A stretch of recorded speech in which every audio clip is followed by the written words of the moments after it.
The seventh episode of TNT's post-apocalyptic series Snowpiercer Season 3 depicts the aftermath of Layton's fainting upon the death of Pike. His dream leads him to an astounding realization that can change the fate of the Snowpiercer. Josie finds Layton in the tail fighting to stay alive. She is joined by Zara to look after him. Bess seeks help in an unusual acquaintance as Layton fails to come back to the real world from his intricate dream. Since the episode ends with certain enthralling developments, we have taken a detailed look at its ending to understand the nuances. Let us share our thoughts. The seventh episode of Snowpiercer Season 3, titled Ouroboros, begins with Layton dreaming an extremely different version of the Snowpiercer. He gets abducted by two unknown men in the dream, only for Javi, Wilford, and Ruth to save him from them. He goes to see Ben, who issues a pass to cross the border within the train. Using the identity of a dancer, he tricks the border patrol officers and crosses the border with others. He meets Roche and trades another doll for Winnipeg's doll. In reality, Josie finds Layton in the tail and brings him to Dr. Pelton. Even though he survives death, he gets into a coma. In the dream, the border patrol officers, mainly LJ, find out that Layton and others were lying. She commands the officers to shoot everyone down.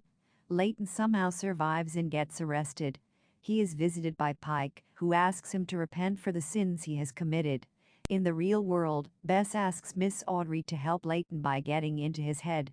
Audrey starts talking to Layton and asks him to come out of the dream that holds him back to wake up alive. Layton starts to see Audrey in the dream as she releases him from the prison. Layton goes to the tail and demands to see the tail boss. Josie allows him to enter and meets the boss, who is none other than his grown-up daughter Leanna. However, a bomb inside Winnipeg's doll explodes, transporting him to Ashaw's car. He confronts an enemy who tries to kill him and Ashaw, but manages to end the struggle by killing the person. Does Layton come out of the coma? What does he find about New Eden? Miss Audrey's intervention to save Layton from the dream that holds him back does yield results as he manages to feel her presence. Still, his subconsciousness continues to exist in the realm of a dream. In the dream, Layton persistently demands to open a locker Ashaw locks to not let Layton see its contents. Even though Ashaw tries her best to stop Layton, he finally manages to open the locker and look at a photograph of the tree he sees in his visions. A sudden realization happens in Layton, leading him to wake up from his coma. Upon coming out of the coma, Layton thinks about the tree's photograph. He realizes that he has seen the photograph before, while saving Ashaw from the underground reactor for his mind to create visions regarding the same. When his research shows that the tree grows only in New Eden, he takes it as a sign that the Arabian warm spot is actually warmer for life to exist and trees to grow.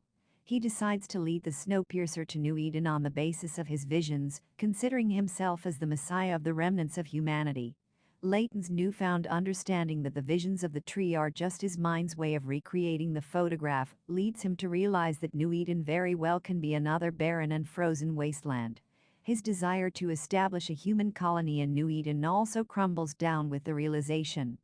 What does Wilford discover? Is Melanie dead or alive? After recovering from the bullet wound, Wilford gets obsessed with a certain detail he came across when Layton and his allies were away in the pirate train. He asks Alex for maps and other equipment for him to prove something. Wilford reveals to Alex that he has come across signals from Marseille, France, when she was away to find Melanie. Alex informs him that they have never been to France to produce such a signal, confirming Wilford's doubts that the signal came from Melanie.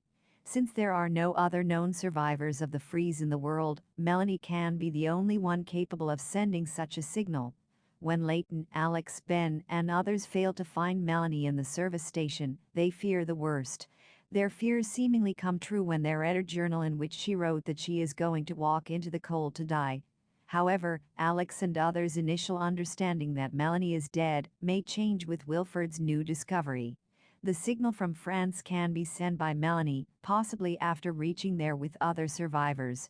The existence of Ashaw in her life that resisted the freeze show us that other survivors are indeed a possibility, and Melanie may have survived with the help of them.